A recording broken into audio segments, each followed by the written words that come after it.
So your next topic is osmotic pressure. Okay.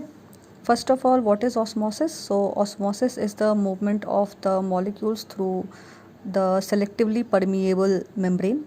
Okay. For bio students must be knowing about the kinds of membranes. So I am just giving you an idea that basically the membranes are of three types.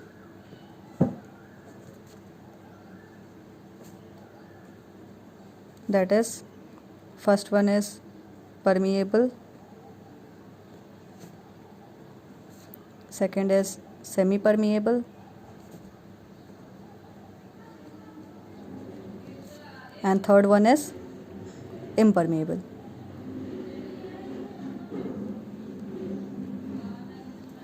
Okay ये वाला part जो है ये आपका एक rough है, इसको बस जो मैथ्स वाले स्टूडेंट हैं उनको समझाने के लिए मैं बस ये बता रही हूँ कि जो मेम्ब्रेन्स होते हैं बेसिकली आपके जो सेल मेम्ब्रेन्स होते हैं, जो सेल होता है आपका उसके मेम्ब्रेन्स थ्री टाइप्स के होते हैं, परमिएबल, सेमी परमिएबल और इम्परमिएबल। ठीक है, परमिएबल मेम्ब्रेन्स जो होते हैं वो होते हैं जिनके थ्रू किसी भी तरह के मॉलिक्यूल्स होते हैं उनके मेम्ब्रेन के आर पार यानी कि एक तरफ से दूसरी तरफ जा सकते हैं। सेमी परमिएबल मेम्ब्रेन्स वो होते हैं जो सेलेक्टिवली परमिएबल्स होते हैं, यानी कि सिर्फ जो सेलेक्टिव जो कंपोनेंट्स होते हैं वही उसके थ्रू जा सकते हैं। ठीक है, इसलिए हम उसको सेमी परमिएबल मेम्ब्रेन कहते हैं।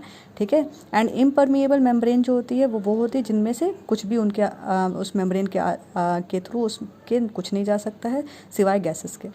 ठीक है, तो हम लोग पढ़ रहे हैं सेमी परमिएबल मेम्ब्रेन के बारे में। कहने का मतलब ये है कि जो ऑस्मोसिस का जो प्रोसेस होता है वो सेमी परमिएबल मेम्ब्रेन के में ही होता है। ठीक है, सो osmosis is basically the movement of the solvent molecules through the semi-permeable membrane. Okay, now osmotic pressure.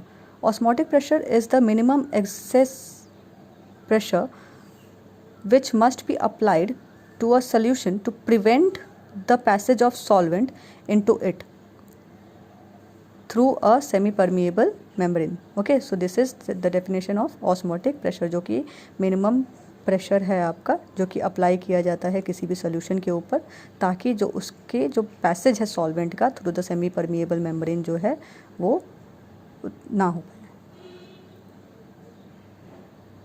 Okay, now osmotic pressure is given as pi equals to CRT। ठीक है, पाई जो है यहाँ पे सिंबल है ऑस्मोटिक प्रेशर का। ठीक है, C जो है आपका वो मोलर कंसंट्रेशन है, दैट इज़ मोलैरिटी है। ठीक है, T जो है आपका टेम्परेचर है, R जो है आपका गैस कांस्टेंट है।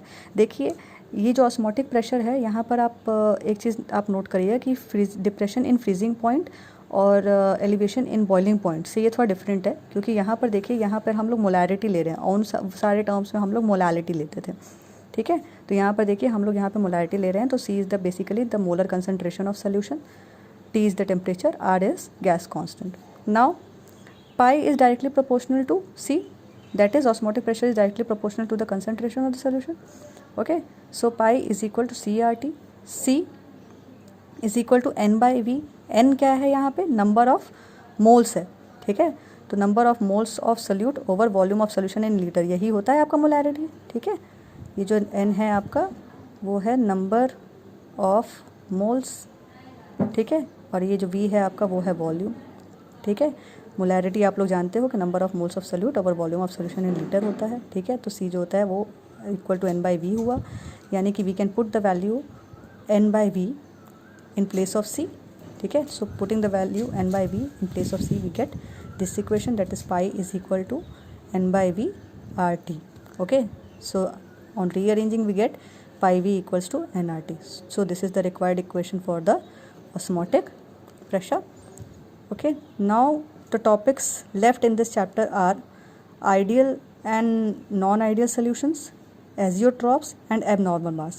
For these three topics I am sending you some links which you can go through, and if you have any kind of queries regarding any of these topics which you have studied today or in the earlier classes also, you can contact me.